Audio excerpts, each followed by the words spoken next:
Welcome, welcome, welcome to another episode of Nikki B and Friends. We are on episode 14. Yeah. So we want to thank everybody for listening. What's going on, Diddy? Nothing much, Nick. Being grateful that today is my eve of Friday. Even though y'all gonna hear this on Monday. It's cool. What's up with you? Nothing much. Just doing the same old thing, working. So, how your week going? Good, girl. Nothing gave me more joy than to see the memes from President Bush's funeral. I feel sorry for his family, but they was clowning Trump. Clowning. Oh, yeah. I said, first of all, if he had time to say he didn't want him there like John McCain did, that'd have been funnier. But the look on Michelle's face when he reached over to try and shake her husband's hand, she's looking at him like, you don't back all the way up. Right, you read the book. Like, everybody know the book and what you done did or whatever. But I thought it was cute of George Bush giving her the peppermint like he always does. Yes, they always looking out. Yeah. I like their relationship. I think it's unexpected and cute. I just like it. He did a good job too with that eulogy. I cried. Ooh, I was crying like a baby. I was at work. Had to walk out the room. Yeah, he did a good job. He did a really good job. Mm-hmm. It was really nice. I know they've been giving his dad some credit, a lot of credit. Oh, yeah. Different stuff. But did you see Hillary? Man, she wouldn't even look over that way. And his behind. No, even blame. Hillary wanted to put a broomstick in his spokes. See, I know that. Yeah. I liked when Bob Dole came to give his his okay, respects. So you watched the whole thing. I ain't watched the whole thing. Oh, okay. So Bob Dole, this before the funeral, he came to where he was laying out. Mm-hmm. And I know that Bob Dole was like, oh, he's 95. So they had to help him up out his chair, and he did a salute. But they didn't get along, but they respected each other. That's right. That's how it's supposed to be. That's why it's so different with Trump. Like, people have never agreed. There's always been two sides. Mm-hmm. There's been respect, and people haven't, said some of the things that he has said. So yeah. He actually is a part of our topic for this evening. I definitely think something's there. Yes. So, how was your week? So remember last week we talked about the Secretary of State and Nikko and the driver's license and yes, Lord. So we get everything together because... So now we fast forward to the weekend. Right. We fast forward to the weekend. Secretary of State opened up at 7:30 and we get there at 7:15, but the line is like so long. It's like a Black Friday sale where they only have so many people in, then they stop because the line I can't stand it. So we get up there and then, so the Social Security card, they ended up having two names on there. What happened was when he was originally born, the day before Thanksgiving, the lady, we could literally hear her, because he was born like in the middle of the night, rushing to get everybody, you naming them, because she had Thanksgiving weekend on. You know what? You got your name and all of this stuff. So she must have been rushing. So she put his last name on his birth certificate, but on his Social Security card, she had two last names. So when they came in the mail, but we've never had any problems. Right. But leave it to Illinois. The dude was already having a bad day because he had already, get over there, and, you know, hit and yelled at a couple of people. Now, the young lady that we had before, something told me, probably the Holy Spirit, and I was disobedient to when if he got me to just tell the person behind me to go ahead and wait for her. But instead, I went on to him. He was like, what is this? Now, I done went to the Social Security office, and the Social Security office was changing the card. So what they did was blew up the original card. He couldn't give it back to me, but attached the letter that said, this is the number, this is the name, the correct name, and, you know, it'll be mailed to this address or whatever. Okay. That man was like, well, I don't know what's that. What is that? All I see is a letter. I'm like, you're not even looking at it. It's telling you. I said, and then I need the actual blue and white card. You know what? I said, you know what? Actually, what you need is an etiquette class with your nerd behind. And I can't believe that they let y'all get away with treating people like this. You done got this job, and now you sitting up here acting ignorant on a Saturday. I don't want to be here no more than you do. Today, my day off. Grabbed my papers, went out, and Nikko had to change his plans. And of course, he was mad as I don't know what. And like I said to him, everything happened for a reason. Right. You know, last thing you want to hear from your mama. Right. You know, for some reason, God, you know, setting you back from the driving. It'll be, you know, it's gonna be good for you. You know. You just got to really figure out. That's what I said to him. You know, I was being positive. He wasn't saying nothing. You just got to be positive, pray about it. What, you know, is there to be done. Okay. So he go downstairs and, you know, he got his own little thing going on and down there. And I don't hear him. His brother called. He worried. Go down there and check. Man, I went down there. I opened up Nikko room. I said, oh, that's why you ain't getting no license. What's the deal with your room? Your room is a hot mess. And I've been out there, and now this is the summertime. Right. I said every time I be asking you, like, you're supposed to be making up your bed in the morning and all this, and really? You want me to no, what happened is I came home, I was so mad. I was just started throwing stuff around. I almost punched a hole in the wall. Good thing you didn't, brother. We think he is, Cuba. Right. Right. Just sick and tired. He probably did feel like that, though. Right. So I said, oh, this why, and now I don't even feel bad. Came on up downstairs. So, no, we still not rolling. That's funny. Did the car come yet? Usually it come quick. Nope, it ain't came. So bless my little nephew heart. Yeah. So that's where we are.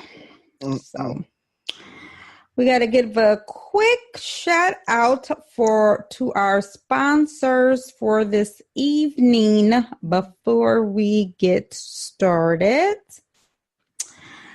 And it is another stand-up comedy showcase presented by Say It Out Loud Comedy and Team Marshall live at the Ambrosia Theater, 959 Lake Drive, Southeast, Grand Rapids, Michigan. It's going to be on Saturday, December the 15th. Doors open at 8. Show starts at 8:30. Limited seating, $15 admission, $20 if you pay at the door. They also have a 50-50 raffle. All support is welcome. They have a nice lineup. You can go to the Ambrosia Theater for more information. I'm not going to go through the lineup. And then the tickets, you can call 616-340-0408 and 616-710-9596 for a stand-up comedy showcase December the 15th, which is a Saturday. So thanks again to a stand-up comedy showcase presented by Say It Out Loud Comedy and Team Marshall for sponsoring this evening show of Nikki B and Friends. And I also will put the flyer on our page on Facebook at NIKKI, as in boy, and friends. So please follow our page. So today's topic this evening is going to be on mental health. So we have a special guest with us this evening. Her name is Nikko, and she is a registered nurse who specializes in mental health. So she's here to answer our questions. I did post on the page that we were going to be discussing this. So thank you guys, because some people did send me some questions. So we'll try to make sure that we can get them in and have her answer as many questions as possible for us.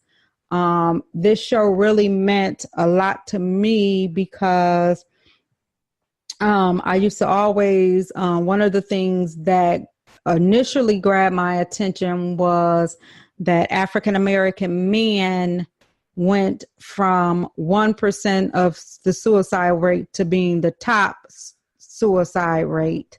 Wow. And then just last week, I was listening to the radio, Yandy Smith from Love and Hip Hop. She was on The Breakfast Club, and she stated that girls between the ages of 8 and 11 was a growing rate of suicide.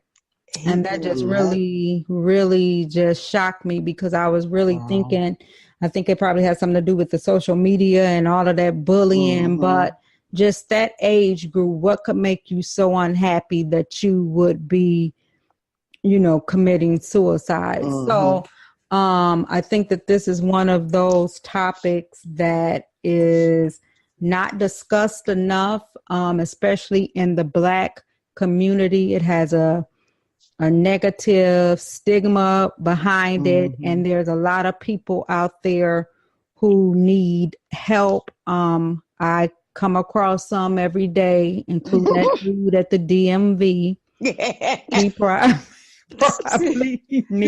get a check on top of his job. We just don't know. Right. And there has been some people in the past that I have met and thought, if only I could get something to put in their drink, because they need this medicine. So, good evening, Nicole. How are you? I'm doing well. How are you? I am doing fantastic. I would like to just take the time to thank you very, very much for taking time out of your busy schedule and coming on to talk about this topic with us that I think we all could learn a little bit more from. No problem. And I know personally, I managed a behavioral health office in the past, managed their billing. And I know that the saddest part is that when the state does budget cuts, mental health is always one of the first ones that they cut. Yep. Which ends up being really sad. So I'm hoping that they're doing better with monies now. So, Nicole, I'll kind of let you introduce yourself and tell us a little bit about yourself. And then you can, tell us a little bit about just mental health in general before we come at you with all these questions that we have. Well, I've been a mental health psych nurse for almost 12 years. It'll be 12 years in a couple months. So I've kind of seen a lot, done a lot. I've been inpatient for almost 10 of those years. And then I did outpatient home care in the psych field for a year. So I got to see kind of both worlds of how patients felt inpatient as well as how they function in the outpatient setting. Okay. Okay. So inpatient and outpatient. Okay. Okay. Right. So do you want us to just get started with some of the questions? Give me the questions. So I didn't do them in any particular order. I just I thought of some myself, and then I'm taking from the people who sent some. So this was one of my questions, and is there a test available that someone could take that tells them exactly what's wrong with them? You know, like how you can do some blood work sometime with different stuff, some type of a test where they could tell exactly what's wrong with you. Not a test. So that's why when you have to think of, that's why it's called behavioral health, because a lot of it is diagnosed based on the behaviors. So, you know, I can't take someone's blood and say they're schizophrenic. Okay. Or I can't take someone's blood and say they're depressed. From that, I could take your blood and say your vitamin D level is low. That may be contributing to your mood and your depression, and those types of things. So there are certain levels that are kind of markers, but there's not really a definitive test to say, let me draw your blood and I can see what diagnosis you have. It's kind of similar to Alzheimer's. We never really fully have an Alzheimer's diagnosis until the person dies and you do the autopsy of the brain and you can actually see the holes in their brain. That's why it's a dementia umbrella, or Alzheimer's with the dementia, because there's so many variables, because there's no definitive diagnosis of Alzheimer's until the person deceases. Okay. And so after that, I had one that can I ask a follow-up question to that? So there's no real test, quote unquote. I'm sure there's some questions or something that you ask the patient. Can they fake it? So we all know that one person that's always trying to get a check. I was just going to say, I hear that all the time. And it's like that they just faked it to get a check. To a certain extent. I haven't seen it to the point where someone can fake it, quote unquote, that long.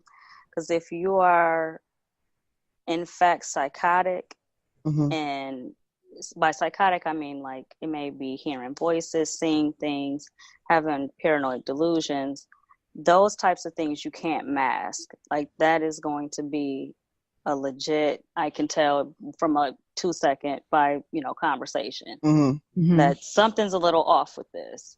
But then if you're telling me you're seeing little boys run across you and you're not bothered by it, I'm kind of like, I'm like kind of not really believing. You might be lying. Like you might be just trying to get a check. Okay. So that comes with a lot of the experience, because it doesn't last long. So are there a lot of misdiagnoses out there? Again, I'm not a psychiatrist to diagnose or anything, but I think that a lot of when misdiagnoses come from patients not being honest, because we're only the doctors and the treatment team are only working with the facts that we can gather from the patient. So if they're not giving us full information or leaving out pertinent parts, then you can get misdiagnosed. Okay. The reason why I asked that is because it just seems like at a time everybody was ADHD, right? Then at a time it was everybody is depressed, and it was like it's so many more to it. Is like, is that just the go-to first, and then you work your way to see, if it's something else, and that's why I did. That's why I said ask that question. So, excuse me, what are some signs that you can look for in a child? Okay, so before we say this, some things that you can look for in a child, and honestly, how early, because I remember, and I often go back, and I know that that's just TV, but I remember Dr. Phil saying, because it was somebody giving their child some ADHD medicine, and Dr. Phil was saying there's no way a 3-year-old should be taking this medicine. His brain is still developing. So what signs for a child, and is there age, an age when you really should be paying attention? Is a lot of it is behavioral. So when I can think back to when I did see a 3-year-old who was taking like meds that are prescribed at higher doses for adults, and I remember thinking he's taking these meds and he shouldn't know how to swallow pills at 3. Oh wow! Like I remember just being on that side of it and just thinking, like, why is this even happening? And so I think at some point, kids, by the time they're that age, you got to think these parents are probably they feel like they're at their wits' end. And that was exactly how I'm sure, these people's parents felt. But a lot of it is keying into those things. Like if you notice your kid is going off to the left, so to speak, that's when you kind of got to reel them in. And it does take a village, because otherwise you do get to the point where it snowballs. And then it gets to the point where you start to have a lot of, the added diagnoses and then the behaviors and then more medications to combat the behaviors. When a lot of times, a lot of medications don't help behaviors. It's behavior modification. And the older you get. So some discipline sometimes. Right, parenting. Right. So a lot of times the focus is taken off the parents and it's put on the treatment team. And people look to the doctors to say, well, what's wrong with my child? Like, they need to have some medicine, like something's off. And sometimes they may need some medicine to maybe help them focus, but a lot of it can be remedied with some village parenting, so to speak. But then there are actual chemical diagnoses, not to say that doesn't show up. But I heard someone say, they showed signs at 8 months, and I said, Come on, man. I don't see how, but if you say it, okay. He was spitting out his milk. That's what I said. I was like, they said no. I don't get it. No, he probably ate too much. Okay. Right. Yeah. But I remember when and I don't know if it's true. I just know that I did some reading because it really concerned me how African American men were turned it around and were the number one suicide. And then when you started looking at the age group was back when everybody was taking Ritalin, like everybody was taking Ritalin. And that was when the teacher could say, administer it. Yep. Could say that you needed it. And then I remember get a note. Right. My son said, I remember my son, we still, him and one of his best friends still laugh about, the teacher and them coming into the room saying, okay, everybody who get the happy pill, it's time for your happy pill. And like half of the class would stand up, and march out to get their medicine. That's crazy. But one of the things what my oldest son is, he is really quiet, laid back, like a lot like his dad. That's just his personality. He laid back, real cool, and always has been really smart. So he was doing really well in school, just quiet. And the teacher was saying to me, that ADHD has the opposite, the opposite, and it can cause for, them to be too quiet. And it is some medicine he could take. That medicine would help him, speak. And then his dad got to cussing and going off on it. All right, then, this conference. Okay, thank you. And then it was like, you really think we're going to put our son on something because he's not getting involved and stuff. Now, first you say, how much of a leader he is. She said he just sit back. He has his own mind. He's got a strong personality. You know, she says sometimes he will laugh in class at nothing, and all of the rest of the kids will laugh just because he's laughing. She said, and I know he do it just to see if they're gonna do what he do, but he needs some, you know.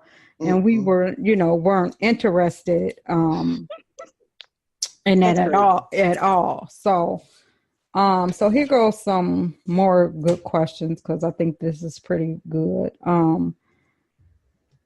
Is mental health hereditary? Sometimes, a lot of times, there is a genetic component, is what they're finding, and sometimes it is organic. And so those are the times when you see people that might say, you know, I smoked marijuana and it made me paranoid. So that's kind of a signal to say that maybe you probably shouldn't dabble in that anymore. Because that has potential. You run it right when you run down the street thinking somebody chasing you. Right. And so those are the people that we all know, and they'll say, right. Oh yeah, so and so they had some bad weed, and it's like that's not the case that necessarily they had quote unquote bad weed. Is that they maybe did smoke some weed and it brought it out. And so that was their trigger to bring it out. And so it's not. And you know what? That's a good point, because I remember someone doing that, and every time she would be running down the street thinking somebody was chasing her. And I remember, like, never again in life would I do watch you do it. It was a long time ago. But okay, so with that, seeing that the surroundings can contribute to your behavior, what about, so let's say someone is bipolar, the dad, and then the son becomes bipolar for whatever reason. It shows itself. Mm-hmm. Can you explain bipolar too before? I'm sorry to interrupt you, Dee Dee, but I want to make sure Nicole explains, because a lot of people may not know the terms of different things. So finish your question, Dee Dee, and then she can. Okay. So now the child is. So is there any type of testing to say, okay, this medicine worked on the dad? Is there genetic,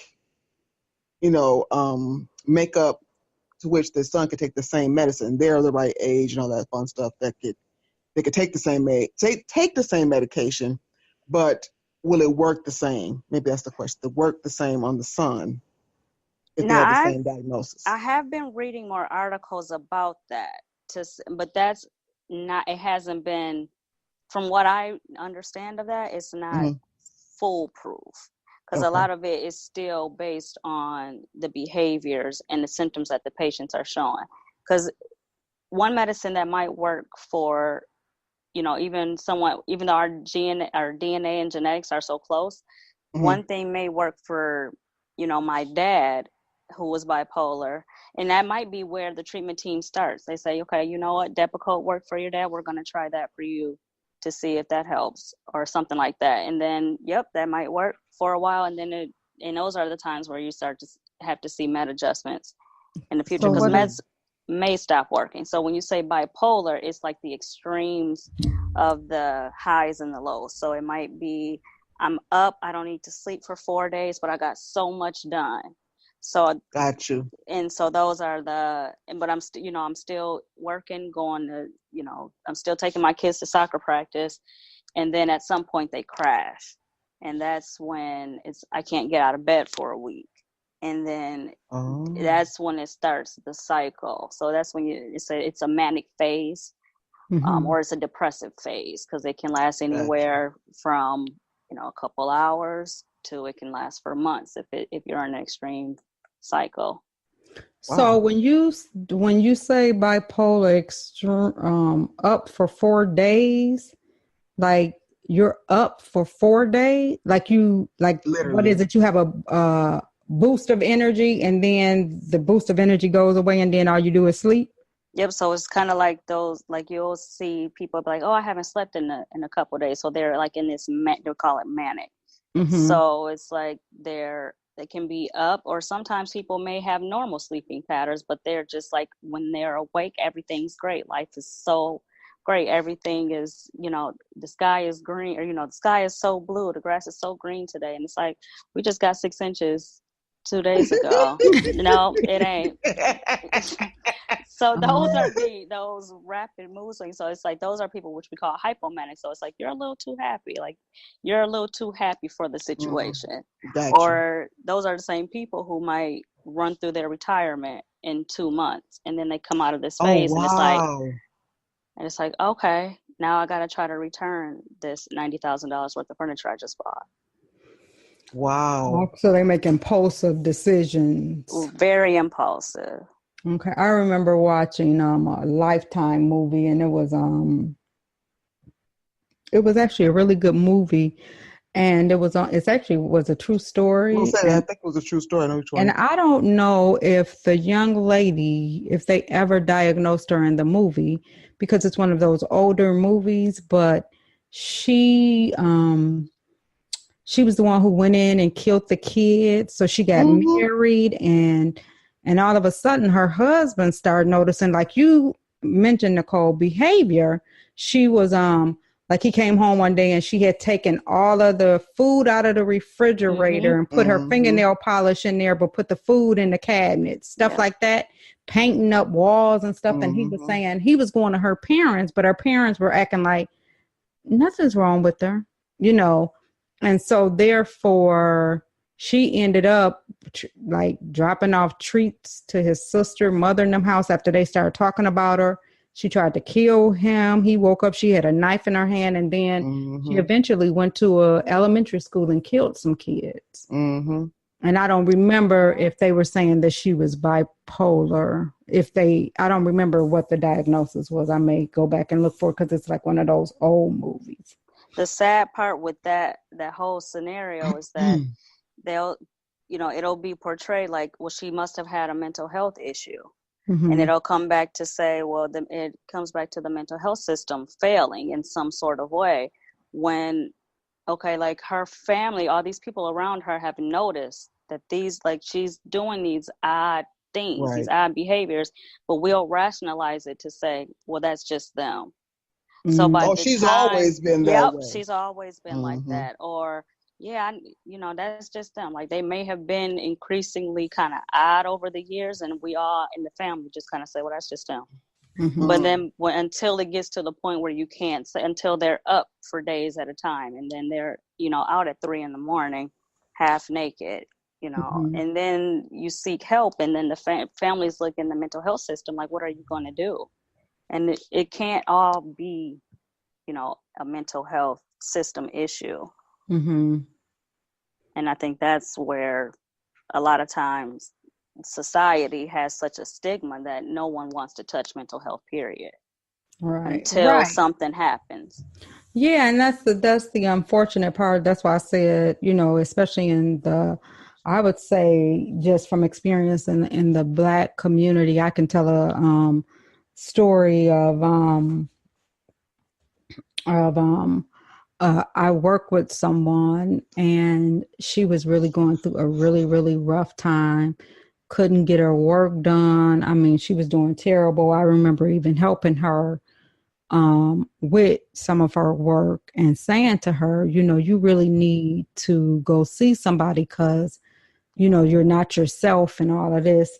So she ends up going into the doctor, and the doctor ended up telling her that she was depressed, and she ended up getting a prescription. And it almost seems like the prescription worked like immediately, like in a week, you could tell just a difference. Like she said she was feeling better the next day, she could tell. And she was taking the medicine, I would say for a good month or two, and she was doing well, at home. She said she felt good. She was sleeping and everything. And then she went in to meet with her pastor.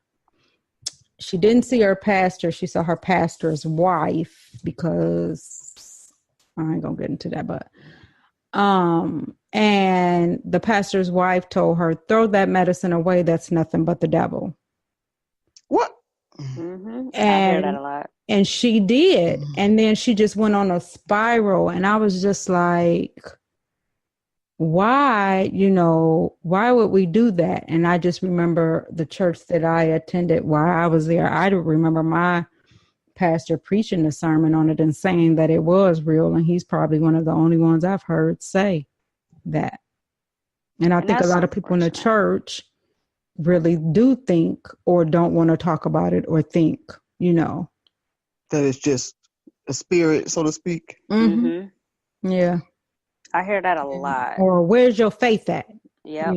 So my response to that is always, okay, Pastor, then I'm going to need you to not take your blood pressure pill before you indulge in them turkey necks, because God is going to pray that away. You don't need that medicine for that. And you don't even worry about checking your blood sugar and taking your insulin, because you don't need that. Perfect response. So that's usually how... When you switch churches. Right.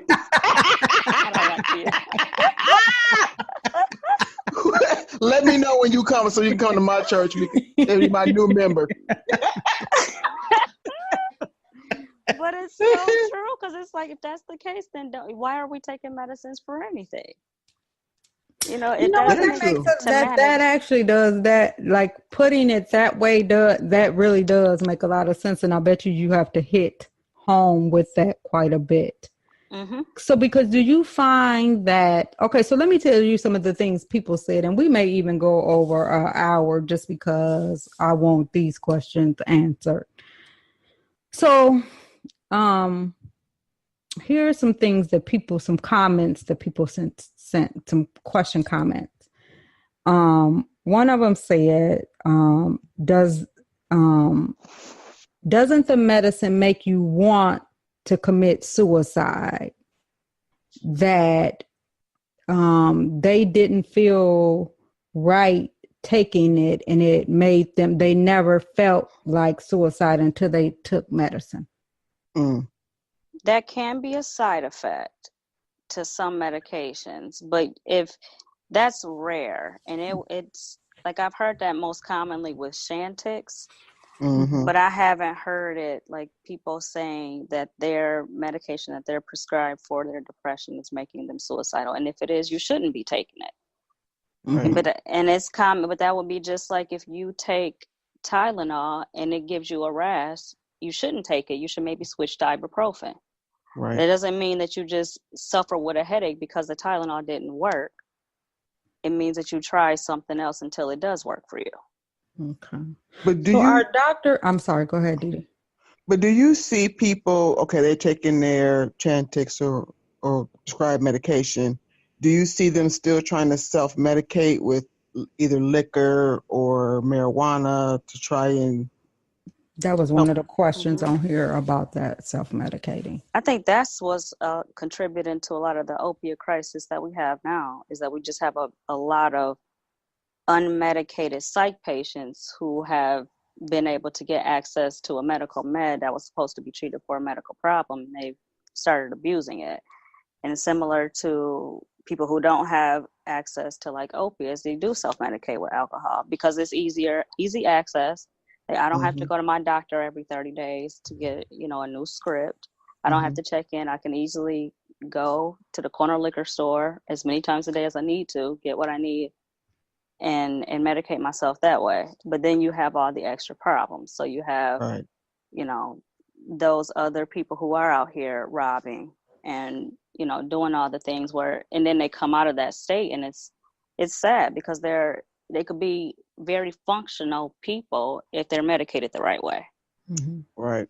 So do you find that that families, like somebody will come in seeking help and become impatient, and then it'll be a family member who will say, nothing's wrong with you, get out, come on out of here, when it really is something wrong and there's nothing you can do because they're adults? And do they get to make that decision, or the court makes that decision? It depends. If anybody is unsafe, whether they're voluntary or involuntary, they can't just leave. And I think that's a common misconception, is that people think, well, I'm voluntary, I sign myself in, I can sign myself out. And that's not how it works. It has to be a treatment team decision, and most of the time we don't have a lot of pushback, but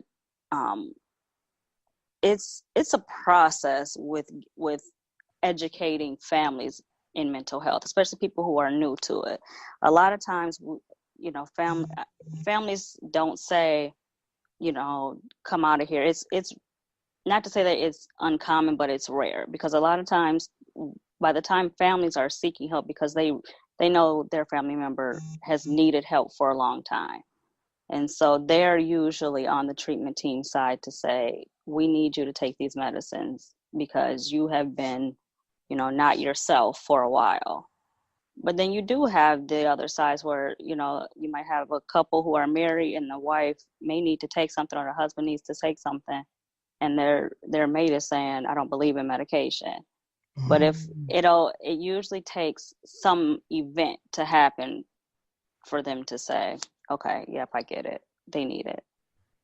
After they done got their tail whooped. Right. Right. And usually, and unfortunately, it is those things. And those are the things where you're like, well, I was up because she was cleaning at 4 a.m. and she insisted that I get out the bed so she could change the sheets. And it's like, that don't make sense. You know, so and then those are the times where it's like, okay, well, maybe now you start to see, like, okay, they do need some help. So it's usually the extremes when people see, like, this is something. It's just like any other medical condition that would need help, that needs treatment. So then, I'm sorry. Go ahead, Didi. So when you said the voluntary versus involuntary, it brought up a topic I was going to bring up. So let's pretend person was homicidal and or suicidal, and they committed a crime. Can an organization or facility where the person was treated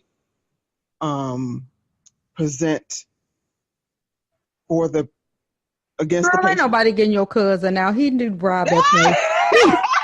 That ain't even what happened.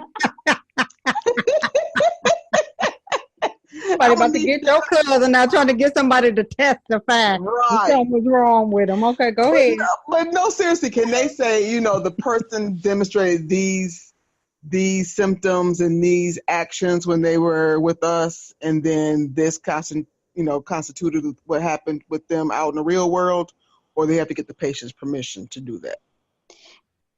It depends. Like, if it was, you mean like if someone kills someone or something like that? Or not that drastic, but like rob that gas station. I was just gonna say, like, right. like or the cell phone stores, but go ahead. Right. So typically, I haven't had much experience with outside, because that's more of a forensics. That's the forensic side of it. Okay. Because that's when you start to hear like forensic science coming in. So those are the people. So you'll have a forensic psychiatrist to come in, and those are the people that can say those are mentally, how do they phrase it, like mentally competent to stand trial. So that's that extra step. So those are the people that, you know, you'll send to U of M, and they'll be worked up in the forensic side. Oh, wow. So it's a lot of pieces to it. So backing up back to when we were talking about the family and stuff. So somebody did one of the questions that we received, and it was, how do you support a partner with depression? Oh, good. If they're like any healthy lifestyle, like you would take their medicine. So if they're a hypertensive person, so say you have high blood pressure, I always say you can compare any mental condition to any physical condition. So she can think, how would you support your husband who is a diabetic? Okay, I wouldn't probably give them as much sugar, but I will make sure that they check their blood sugar. So same thing, I will make sure that they take their medicine and make sure that they're going out and getting some sunlight. that they're still engaging with friends. And if I notice that they're starting to be more reclusive, I'm making sure I'm getting them out. Like, it's a nice day to go out for a walk. Let's get out the house. So those are the types of things that for a mate to be supportive and to follow and be involved with the treatment team so we can all be on the same page. Okay. So they be engaged with when they're trying to make determinations for the patient. Mm-hmm. Oh, okay. So then I got a question where it wasn't a question, it was more of a statement, and it said that most of the medicine makes you gain weight. Is there any way to take a medicine that doesn't make you gain weight?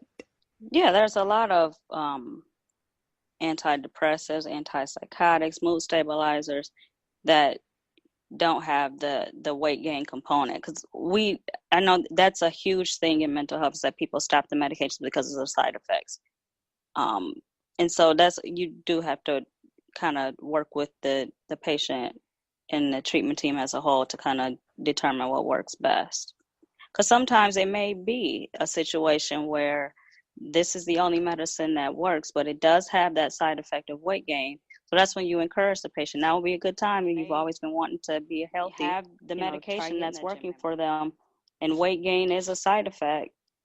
Everybody's got to work together. So now's a good time for you to get that gym membership that you've always wanted. Trying to kind of modify it, but sometimes people just aren't motivated to live healthier lifestyles. So there are medications that are out there that can help, medication combinations that don't cause weight gain.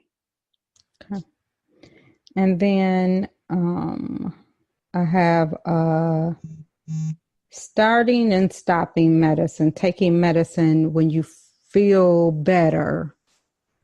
Do you always have to be weaned off? Oh, good one. I call that the antibiotic syndrome. Mm-hmm. So it's kind of like we'll start to take antibiotics, but then when we start feeling better, we stop taking them. I'll be trying to save a couple of people for emergency. You know what? I'm going to save these for the next sickness instead of just calling your doctor and using that insurance the way you should. Or better yet, it's free by some pharmacy. Just saying, so those are things so that's why I do call the starting and stopping medication the antibiotic syndrome, because you're not going to fully get over the sickness if you don't take the medicine. Okay. So unless it's because some people do just go through like situational depressions, and those are things, but I don't ever recommend stopping any medication once your doctor prescribes it. It should always be, in combination with the doctor's recommendation. Okay. And then this, I felt that this was a very good question, and someone asked, once you start taking medicine, do you ever stop? Their fear is if they took something that they'll be taking it forever. I mean, it's not necessarily, but you have to think of what the condition is. So again, compare it to any medical condition. So COPD, for example, is a chronic medical condition that will probably more than likely need lifelong treatment. So if you made the choice to not take it, your body's eventually going to turn on you. So it's the same thing with any medication. So if you are a bipolar person, you may have had an episode, because I've seen people who may have had one episode like in their 20s. I had this episode, it lasted for, I had to take some medicine, but then I didn't take it, and then it flared up again 20 years later. So it's those types of things. So it's like, okay, it's trial and error, type of thing. But if it's a chronic condition that you have that the medication works, keep taking the medicine. It's just like any other chronic medical condition. If you have cardiac disease, you don't just stop taking your heart medicine because you just don't feel like taking it anymore. You can, but then your body's going to turn on you at some point. Mm-hmm. So it's the same thing with the psych med. So if you're taking a meds and you have like a situational depression, you may not need to take it for forever. You may just need to take something to get over that hump. Mm-hmm. But if you're dealing with something, where you have a chronic depression and you have the episodes where you maybe can't get out of bed, you do need to take the medicine. So what is chronic versus like, is it a mild one, or is it situational and chronic? Because I could say that, like, when my grandmother passed away, I do remember like kind of feeling depressed and stuff. So would that be what they would kind of call situational versus chronic? Okay. So there's situational depression. That's like short-term stress related. Okay. So that can be like I'm having a difficulty adjusting to a new job, or I started a different school, death of a loved one. I just got diagnosed with cancer. Like, I've never had depression, but now I'm extremely depressed. So those are situational things, but those are still situations where if you yourself know, like, I shouldn't feel like this for longer than, a time that's acceptable for you, that's when you should seek out help from the doctor. Mm-hmm. So is there, and I guess I probably could have asked you this and then you could have had it on hand. If I know that a lot of places have, at your job where you can call these confidential numbers and talk to somebody, and then they'll set you up and stuff like that. But is there, and I could give you time and we could go to another question or something, but is there, like some information that before we close, like you could give for anybody who's listening who, may need some help? What would be their first steps in getting, what number to call to start the process of help, and explaining how that goes through. So I'll give you a chance to look that up while I ask another question. Okay. Because I've heard of seasonal depression, and that was one of my questions. I wanted you to explain the seasonal depression and how that works. Is it really such a thing, and how does that work? So the first question, there's always usually you can Google NAMI, which is the short version of it, and that's the National Alliance on Mental Health. And I know they're set up throughout the country, and I know there's a local one for Kent County. There's a lot of different mental health organizations that you can get involved in. But NAMI is a good place to start. And that was but you can always NAMH. Yep, NAMI, National Alliance on Mental Illness. So NAMI. Yep. And then is it like .com, and then you put in like your zip code and stuff like that? Yep. So I usually just when I've had to look it up, I just type in NAMI into Google. And it's an organization, so you can do it NAMI.org. Okay. So what they've got good info on medications, resources, local support groups, and things like that. It's a good place to kind of point you in the right direction. So is there funding out there for people without insurance? Because it's so sad when you hear about somebody, we often hear about like push somebody in front of the train, and then they had put them out. This might be a Law and Order episode, but I'm thinking you should start writing down episodes and where you got the information. Right. But Law and Order, we know Law and Order be on point, but push somebody out in front of a train, and it was a mental health thing. The people had put him out because his insurance ran out. Is that true, that when your insurance runs out, you got to go? The short answer is yes. The long answer is it's a lot more complicated, but a lot of the care that's being given is driven by the insurance companies. And it's unfortunate because, you're limited to what funding you have. And mental health goes back to what you said in the beginning, is that mental health is the first to get cut.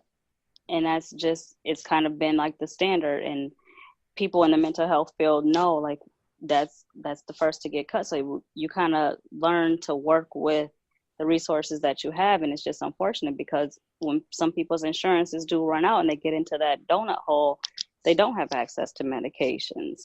And, you know, sometimes their providers, they don't see them without proper insurance. So, and those are the people who end up falling through the cracks and start to self-medicate and seek other ways to get treatment. So, have you ever had, so you know how the child can be on the parent's insurance until they're 27. Mm-hmm.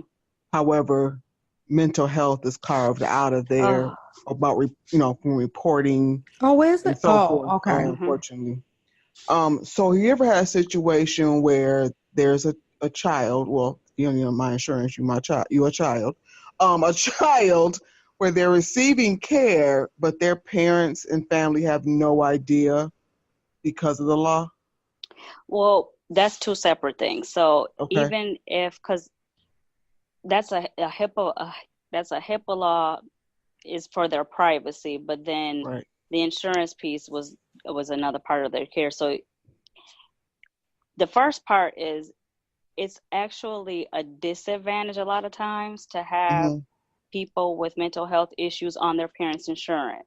And I know it's hard for parents who carry their kids on their insurance a lot of times to understand that. And we always have to tell them, your child will be eligible for more services if they didn't have insurance. And that's the unfortunate part about mental health, is that if you have the bigger name companies, unfortunately, the coverage for mental health isn't that great.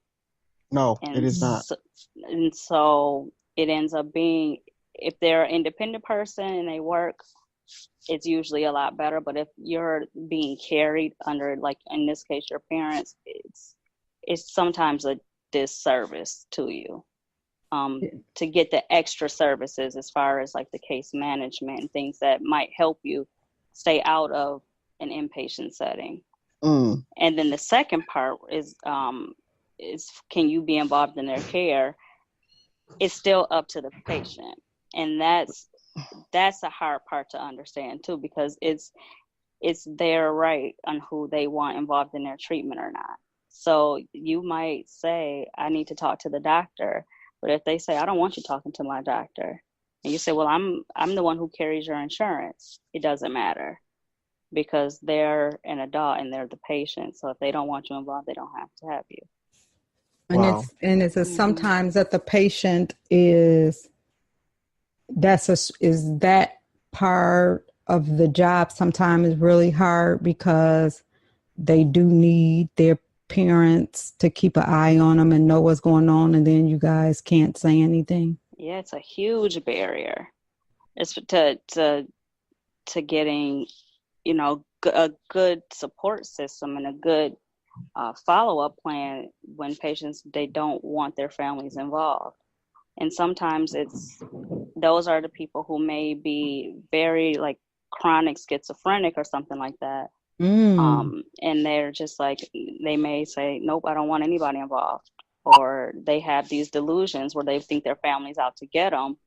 And so they don't involve their family. And those are the people who sometimes are just kind of reclusive. And those are the people who aren't necessarily checked on as much as they should be. So in those situations, you can't, like, to me, if those people are like saying, feeling like their family, like they're threatened by their family or something like that, it almost seems like to me as if the family's life could possibly be in danger. And in those situations, you guys still have to hold that HIPAA, that confidentiality and HIPAA violation? If it's a safety issue, you can do a duty to warn, and that's across any field, I believe. Yes, it is.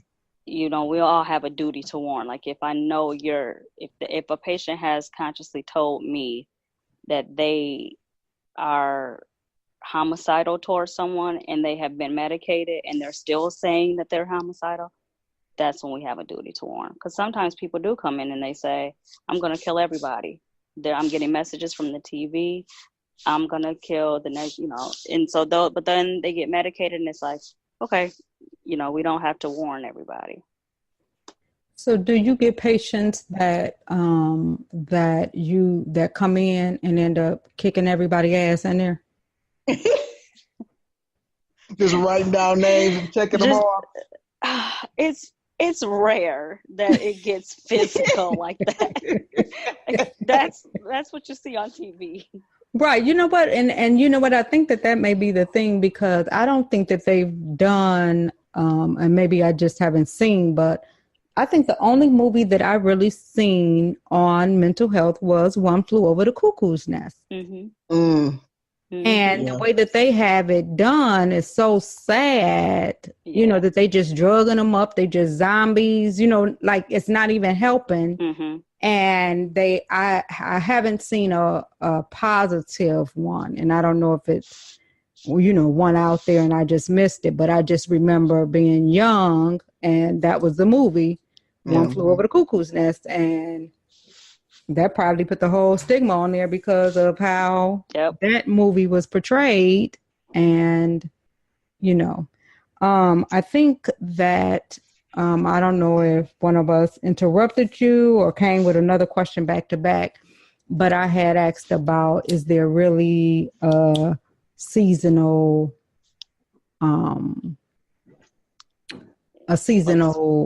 depression? Yeah, it's seasonal affective disorder is what it's called. And it's a type of depression that happens usually about the same time every year.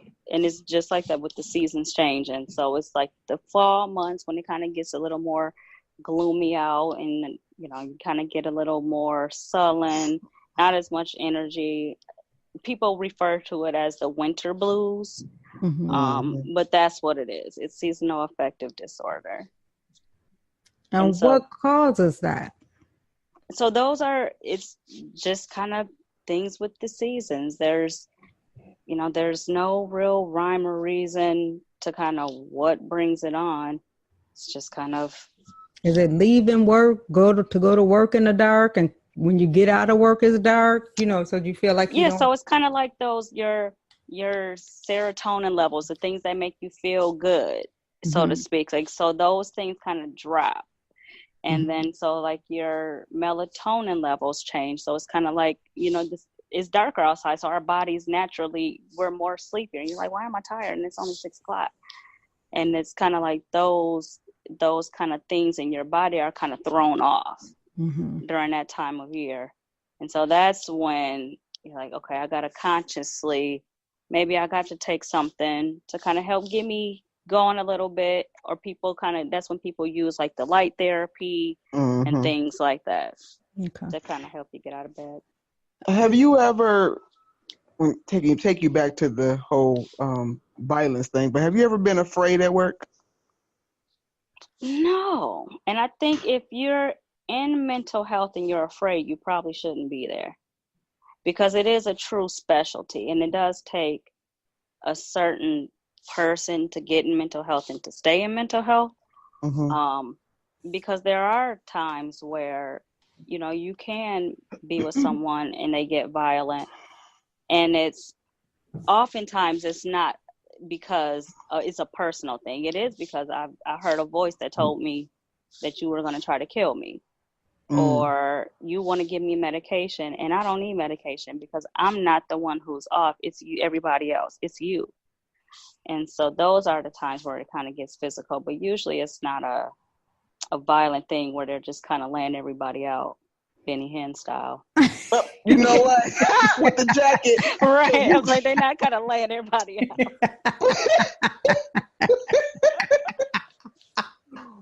But has something that someone has seen in their manic state or their psychotic break, their description of it ever scared you? Like the words that they said? I mean, a lot of times, like I'll hear people and they say, I don't know what whatever you're doing on that computer, you need to stop because I'm sick of you giving me messages. Oh, wow. Like, okay. Okay. Do they make sure that you guys are do you go into rooms alone, or do they always make sure it's more than one person? No, and so those are the things like that's why I say like psych and mental health, it does take a special person, because you have to be aware of things, and you can't go in there. And the people who normally who get punched in the face and things like that are people who don't know how to talk to people. And it's just like anybody else. Like you can't talk to people in a way to make them feel less than. So it's like, you may be here as a patient, but I could easily be in your shoes. Right. I always tell people, we're one event away from being on the other side of the treatment team. So the dude, the Secretary of State, couldn't do your job? No. Okay. Just checking. Letting him know. Because them type of people that it's like, you probably were bullied, and you got in that little position and had a little bit of power and didn't know how to act. Good analogy. What you do is just like, you just got to know how to talk to people. I've had 250-pound 6-foot men who I'm like, not today. Today's not the day for that. Can you go in there strapped? I'm not messing with you. Strapped with some Haldol in one hand and a Bible. Thank you. Right. You never know these days, man. See, but that's why I try not to be a victim. Like, I don't. That's why I treat everybody the same. Is that I don't want to be. If you come back and you want to not be right, like, she treated me nice. I'm gonna skip her. Right. Nope, let her live. Okay. And so, go ahead, Didi. Do you find yourself I'm not sure where you are, but when you're doing inpatient, do you ever seem like you're it's a revolving door? Like the same person that came in, them by now. Oh, hey, sure. Hey, John, come on in, have a seat. I see the same patients all the time. It is a revolving door, because you end up seeing the same people out in the community. Why though? And because it's the same, it would be the same thing. Like if I was a ER nurse. So they're not taking care of themselves and taking the medicine, so then they come back. Yep. So you see the same people in the ER for an asthma attack, and it's like, but I was just in here, and it's like, yeah, you were just in here 6 weeks ago. Did you not get your inhaler? So it's the same thing. Like, you can kind of almost time it. It's like, okay, it's been about 30 days. Their script probably ran out a couple of days ago, so they're about due. But then you see people, and it's like, I haven't seen you since the first month that I've worked. So it is those types of things. Like, it's not so common, but it's common enough. Do you find it ever is because their insurance, maybe the insurance stopped paying, the formulary changed, and they stopped paying for that drug? So now definitely they're unable to afford it. Yep. And a lot of time insurance companies will say, before you can have that medicine that we actually know works, I need you to try the 8 other drugs in that class. That's the worst. Before we'll just approve. Oh, that's awful. That is literally the worst. I mean, I'm just thinking, like, so I have asthma. So I'm just imagining my doctor saying that to me about my asthma. Yeah, we can't give you the one that's really going to work. You got to try these other 4. Really? But you're like, I know this works for me. Exactly. Yep. So do you guys get samples, a lot of samples in mental health because of people running out of their medication, and how important it is that they continue to take it?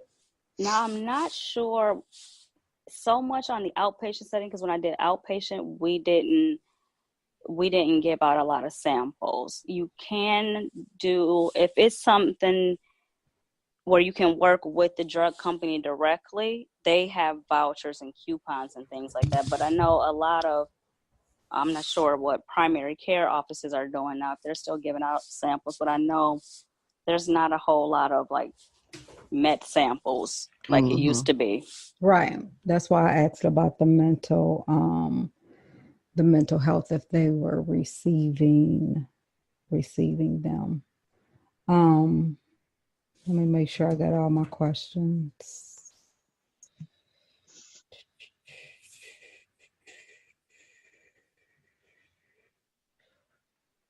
Okay. I have one. So when the patient has been diagnosed, have gotten their medication, and let's just say it's seasonal.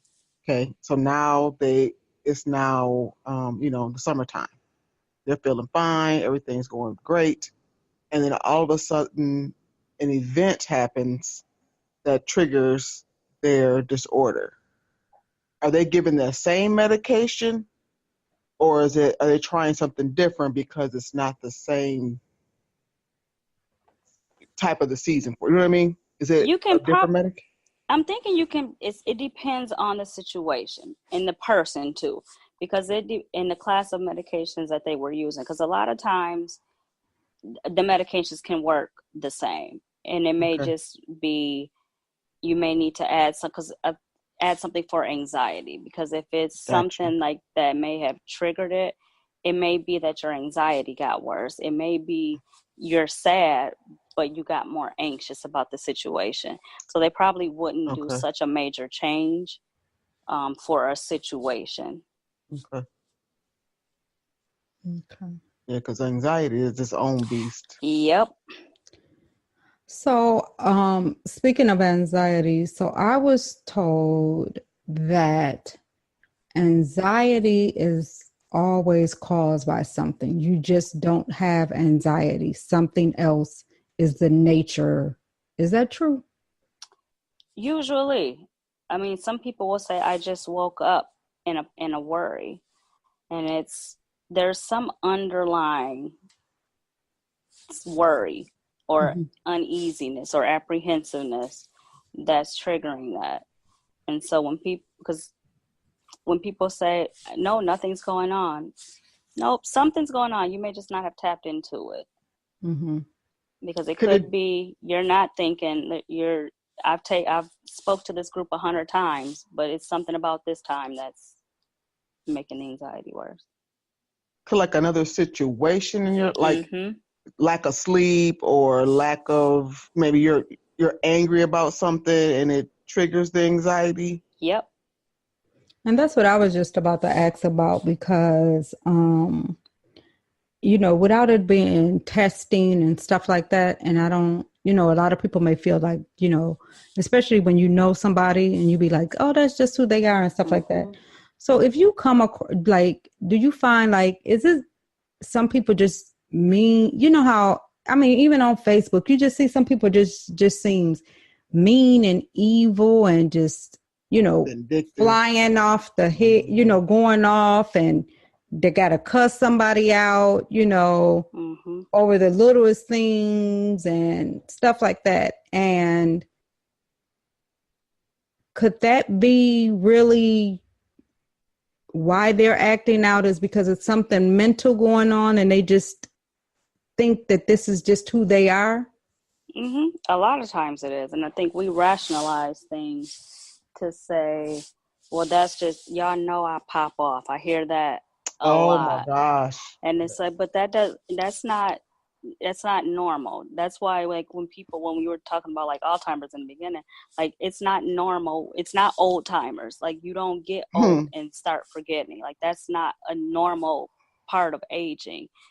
Like, so I think when we start to rationalize things, that's where you start to have that, where you always got to have the last word, and you always got to, you're angry, and it's, so there's usually something underlying that mental that could be talked about, addressed, so that you're not so angry.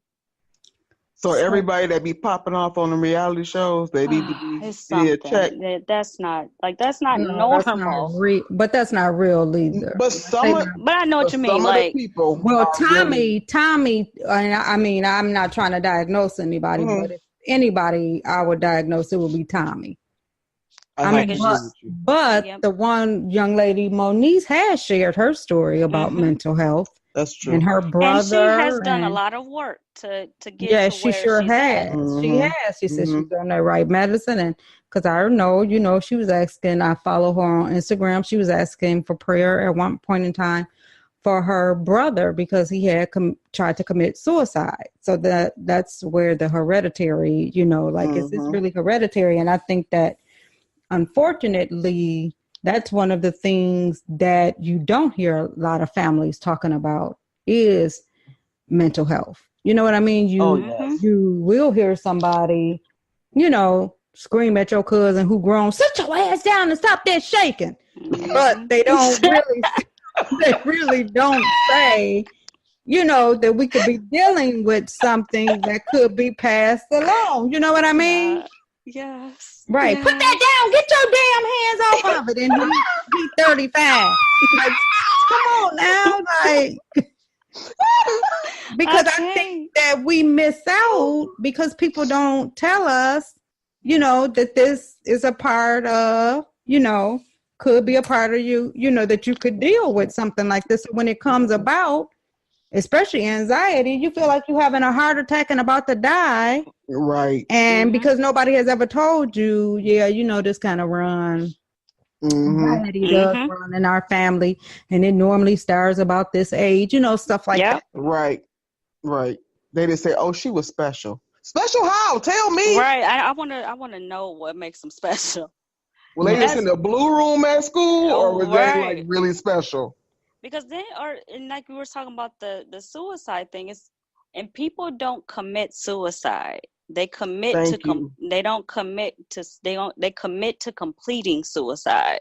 You don't commit suicide. You commit to completing the act. Because once you commit to the act of suicide, people can still intervene. It's when you get to the completion that there's no takebacks. Yeah, one of the stories that I was listening to that I think it may have been Good Morning America or something, and there was a parent on their African American family, the mom and dad, and their daughter came in from school. How was school today? She was in a good mood. They said that she had been being bullied and stuff, but she came in and she was in a good mood, and they was like, she was like, "What we having for dinner?" The mama said tacos. I don't know, black folks love tacos, but the little girl was so happy because tacos was her favorite. The mama went up, little girl went upstairs. The mama kept cooking the tacos and cutting up the tomatoes and all of that. Came time to eat, was calling her to eat. And then she went upstairs and the young lady had committed suicide. Her daughter was hanging in the closet. Some girls had, I guess, been bullying her and all that, and she just had enough. And I'm like, when did life become so tough for people? And do you find when people come in and you I guess intake them or whatever, do the initial thing, does social media ever come into play? Do you think that the social media is playing more into people's thinking now, or have you just not noticed? I've definitely noticed a shift in the last 10 years of social media and the effect that it has on people. It's some people's lives. Like, they don't function without positivity from social media. So we'll have people to come in and it's, well, why are you here? My son didn't wish me Happy Mother's Day on Facebook, but he wished his stepmom. So I want to kill myself. So it's those types of things, that goes to a pattern of poor coping. So social media has enabled people to fester this pattern of poor coping and lack of social connection, because we're walking past everybody in the timeline, but you're not really interacting with these people. Right. And then a lot of it, you could just put anything that you want on there. You can be who you want to be. Right. You can be who you want to be. And some people like to share all of the good news, and then nobody shares any bad. And then people must feel like they're going through it together. And that's unfortunate. And I think that we really have to be careful, especially about letting your children on there at such a young age, because now people will be having cell phones at 7-8 years old, and that's just another way for somebody to contact them that you don't even know about. So I think we got to be careful with that. And then, do you recommend that, even though somebody is taking medication, do you still recommend therapy where they talk to therapists, still sit down and talk to somebody about what they're going through, or if they're feeling good with the medicine they're taking, don't worry about talking to a therapist. You know what it is, and I think that's the individualized piece. So if some people, it may be like their primary care doctor can manage their, antidepressant or something like that. But then sometimes it is best to have a psychiatrist, but then your psychiatrist is just prescribing the medications. They're not talking to you about why you're anxious. So that's where the therapy piece can come in to really kind of help unmuddy some of those waters to see what's the underlying cause. And I'm a proponent of therapy. I think therapy is great. I think that a lot of people could benefit from it because you're talking to somebody who you don't even know. Right. It's a total non-judgmental person. A lot of people don't. But then, sometimes when we say, here I go with my Law and Order thing again, but you got to make sure that you get the right therapist too, because haven't you seen them therapists and then all of a sudden somebody be hollering out, I think I got molested, and because the therapist that's what they concentrate on, and if you talk to more than all their patients will say, it can't. I'm 25 and I was molested when I was 4.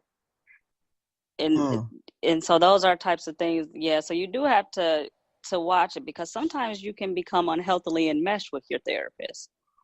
And so I've seen that a lot of times too, where they think they're their best friend or something. Yeah. Where you're calling your therapist like they're your friend in crisis. Wow. And that's not healthy. That's not healthy for the patient. Yeah. Because then I haven't seen that, but those are things like it becomes unhealthy. It's just an unhealthy relationship.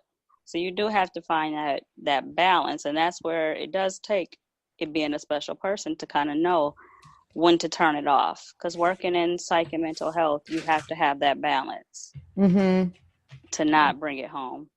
Okay. Yeah, I guess that would be true.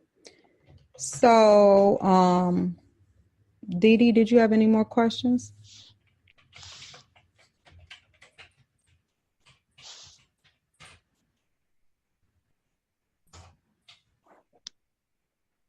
I'm muted. No, I did. No, that was the last of my questions. Okay. I went through all of the questions that I have. Nicole, I'll let you kind of just close it out with some advice that you have or anything that you want to share with people who may be listening, trying to, I guess we just have to do a better job of getting rid of the stigma, but, any good advice that you can give to anybody who's out there listening and feel like they're struggling. I don't know if it's true, but I do hear around the holidays, and I haven't did any research or anything, but like around the holidays, there's more suicides than any other time. But I don't know anything about, I'm just saying, just here. So how some people just talking, but if you could just, give us some good information, some good closing statements, some good advice to anybody out there who one of these questions may have triggered something in them, or someone who's out there who know that they need help or feel that they need help, but just scared to make that move. If you could just, give some advice. I think it's important just to know that you don't have to suffer in silence. There are resources, there are people, that are out here to help. Reach out to your family. If things are at that point where you have nowhere to turn, there's always, you can call 211. That's the resource hotline. If you can't remember, I always tell people, if you can't remember any number besides 911, 211, they can definitely point you in the right direction for some resources. But just to reach out. What's 211? It's the United Way resource hotline. It's kind of like they were through the United Way, but they kind of help with housing, utilities, food crises. But usually that's just an easy number for people to remember for a helpline. But you can always just reach out, even to your doctor. You can always call 911. Go to the emergency room. You can always just kind of reach out, even if you're not comfortable. You can walk into any ER and say, I need help. Okay. And then remember that website, the NAMI. Google the NAMI. Yep. And what is that? The National Association? National Alliance of Mental Institute, or National Alliance on Mental Illness. Yeah, so reach out to that. And, my advice is some people may feel like they can't go to family because, some people have families that your business, before you even get to the place, your business all over the whole family, and I think that some people, getting embarrassed by this. And I just want to encourage anybody to not be embarrassed by this. And if you feel that you need any help, get you some help. And if you feel like you can't tell nobody, see you a therapist or keep your business to yourself, if it's out there. But just one more quick question.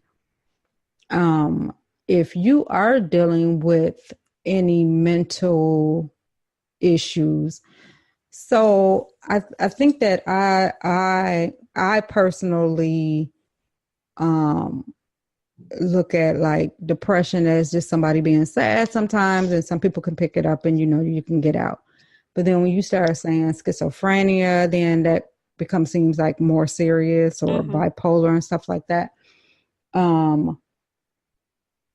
At what point, or do you share that, like with somebody, like say you meet somebody, dating somebody, at what point do you share that piece of your life with them, when it's getting serious? Or when you didn't painted they wall red. Right, so somewhere chicken blood. So Dorita says somewhere between first date and marriage. Yeah. I wonder if that would scare people off, and that's why people keep it. I mean, nobody wants to be judged, and I think that I would think that it is one of those things that people would automatically judge you on. You know what I mean? Then you got to think on the flip side. It's just like if that's the person that's going to judge you, that's the person you probably shouldn't be with anyway. Oh, good. Yeah. Because if they're not there to encourage you to be your best self anyway, you probably don't need to have them in your life. Do you find a lot of people, and I'm just curious, do you find a lot of people who like have friends and stuff, and they like, yeah, they going through too, and I gave them some of my medicine, like people trying other people's medicine? Not that I know of. That's good. Okay. So 211. So please, anybody who's listening, or just go to your regular doctor. Exactly. The emergency room. There's Network 180. There's a lot of places. Well, remember we're nationwide and listen to in other countries, so there's not a Network 180 everywhere. So I think that's why I was really going with the website, just because the Michigan people, right? They're our third listening audience. So Michigan people, Network 180. Reach out to them, and then but the website. But anybody out there, please, like, don't let yourself get so bad that you feel like you can't make it, or, you know, take it, or drowning. Because just, again, Nicole, if there is an issue and you don't get the proper help, does it get worse? Is it, you know, like if you got diabetes and then get something, does it get worse if you don't get the help that you need? Yeah. I mean, you'll get to that point where you can't get out of bed, and you know, it's just, don't let it get to that point, because that's why the suicide rate is so high. Is that, you know, you get to that low point, you can't climb out, you know, of the dark hole that you got in. And then just one more quick question that just came to my mind.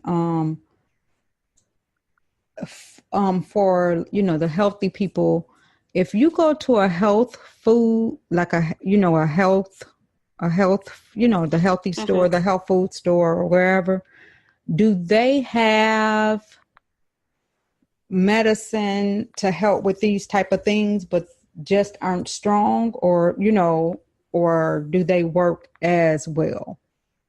I think supplements are a muddy water. Like if you're really dealing with the chronic depression, a supplement probably isn't good as a standalone.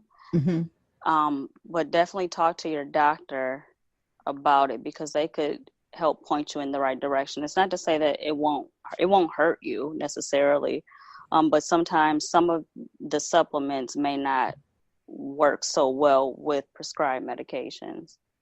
Oh, in conjunction with? Right. Okay. Can you get serotonin injections?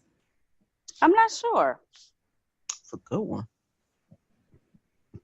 That would be more on the health supplement side. So I don't know a lot about serotonin injections. Yeah, I remember I got a Groupon for B12. Yeah. Injection. Oh, wow. And I ain't getting no energy. I was gonna say, so basically they're trying to give you more energy. Yeah, so it was supposed to give me some energy, and it didn't give me no energy. And I think I did, you know, the coupon, I had 5 of them, and I think I only did it twice. Yep. Like it was a waste of time. Like I just got poked for nothing. Right. Pretty much. Poke you in the eye, and then they would have been saying something was wrong with me.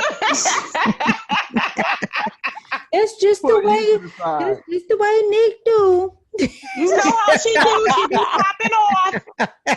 That's just her. But we love her though. Right. So, but all seriousness aside, I know that we normally are laughing and having a lot of fun, but this topic right here was just so serious to me. Just hearing that it's us, and not that you don't care about other races. I'm not trying to say that, but just hearing how it has changed. Like, how does it go from 1% African American men to being African American men being the highest rate? So then I remember doing some research around that time when I heard that, and there was a lot of people, and I think that it really has to do with the Ritalin age. Because I remember working, and we had a PA that they ended up bringing someone in, and she was giving 90% of her patients Ritalin. Oh, yeah, I remember that. Wow. And so I think that, you know, it was a lot of people. And then back then, too, remember, they could get checks. So the mama wanted something to be wrong with them. Right. And I think that people have to be careful with those type of things as well, because the other thing is when they point out the ADHD and, you know, and giving kids those type of medicines and things like that. I remember a lady that I work with was just saying how her son took it, but he was no longer taking it, but she was glad he had stopped because it was on the list. He played football, and it was on the list as you couldn't take it. Mm-hmm. Oh, So if he, right. So if he hadn't gotten used to not being on it and getting his schoolwork and stuff done. And I always say, because unfortunately there are people who need it and there are people who don't need it. But I think that a lot of times we get it for different reasons. And this is just my thought, my thinking. I'm not no doctor. I haven't did no study, but I think that more Caucasian people get it for their kids to make sure their kids can concentrate and study, and that's why their kids be on an honor roll and all of that. That could be. And in honor classes, because if your child go to a predominantly Caucasian school in high school, all them kids is taking that, and it's just like, wow. And I think that that's just to give them a heads up. Mm-hmm. And then all of the honors classes. So that's just making them concentrate a little more, like, they can just be more focused.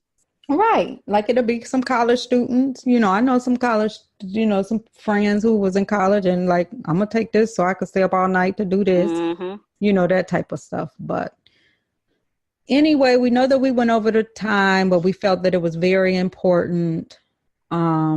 That this was something that we really, really wanted to discuss because we think that it's important and we really want people to know that there is help out there, and don't ever think that it's too late, and go see your doctor. Your doctor can refer you to someone if they feel like they can't handle it. You can walk into any hospital and commit yourself. If you go into it and feeling like you're doing suicide, I think they automatically will take you to make sure that you get watched. And, don't give up. It's always another day when things can get better and you can do better. Don't just look at it as if this is it. So we really appreciate you, Nicole, for taking time out of your busy schedule to come on and answer our questions and our listener questions that were sent in. Really, really appreciate it. No problem. And so please get the help that you need. Did you guys have anything else? I just had one thing. Make sure that your children are kind to other children. Being kind goes so far. You have no idea how far that one little person sitting at the lunch table by themselves with nobody else. That's when you should encourage your children to go sit with that person. It could just be that one gesture that changes their entire life. Nikko's that person. Nikko is very compassionate. That's exactly why I said that. Yeah. He don't play about like stuff like that. He ain't letting nobody bully nobody. He all pushing them to the side. Fight me. And ain't nobody trying to fight. Everybody trying to step to Nikko. Right. And you good, bro. Yeah, he's so compassionate about that. And he has one friend who doesn't want to get out the house and stuff like that. And Nikko will not go with everybody else just to say to this guy, if you don't want to go with them, I'll go. You need to get out the house. And just being a really good, it is. And that's the part that I love about him, because he is very compassionate like that. Nicole, you were going to say something, one last thing? Okay. Did a good job summing it up. Okay. So, again, we have to thank our sponsor. So the comedy show, Ambrosia Theater, December the 15th, which is a Saturday, 15 tickets in advance, 20 at the door. Say It Out Loud Comedy and Team Marshall, 616-340-0408 or 616 710-7596. Give them a call and get out for some comedy, get you a laugh, get out of the house for a little bit. Especially if you live in Michigan. Right. And thank you guys for listening. We appreciate you, and continue to listen and send us messages, suggestions, and questions. And thanks for all the good review and love we have been getting. And just one more reminder, we still have not gotten any guys who wanted to come on and talk to us about child support. We talked to the women about child support, but no men have stepped forward. We could use a fake name if you behind and you think we're trying to get you a warrant, but we want to hear from a male perspective on child support. So we promise you, we could change your voice too. Right, we could change your voice and everything, but we just want to hear your story. Why you not paying? Why you behind? Do you think that they not spending the money right? Are you ducking and dodging? Are you working and hiding your money? Do your company tell stories for you? Are you self-employed? Is your girlfriend taking care of you but won't take care of your baby, but you because you babysitting? Are you counting that babysitting money? You getting paid under the table? You just don't like your baby mama and you got a DNA and it ain't yours, but she still won't go to court and the judge says, we want to hear those stories. So please, again, any guys out there want to talk about child support with us, please do. And on the episode when we had the young ladies, and one of the young ladies had stated that there was a preacher over in Grand Rapids who was helping people not pay their child support. Now, she wouldn't give us the name, but if anybody know the name, let me know the name, because we want to talk to him. Right. I want him to call in and explain to us, because is he telling them not to pay, or is he trying to get them a payment arrangement so they could get a job? And my thing will be, a lot of people that I know behind in child support, I'll be seeing them smoking weed. So put the weed down and go ahead and try to get caught up on that child support. And, for that dime bag. Right. Because, the baby needs something too. We need to go back to nickel bags. I know people ain't doing that. Maybe need to go back to nickel bags so people can get caught up on their child support or something like that. I know it's legal there now. Maybe you can start selling weed, because now it's legal. So maybe you can start selling something, so you could put something on your baby back. Cause from the bottom, now we up. Right. Because ain't no baby got no business right now walking around with no hoodie on, talking about it's a coat. All right. So again, any guys out there, thank you guys for listening. Peace and love. Peace, y'all.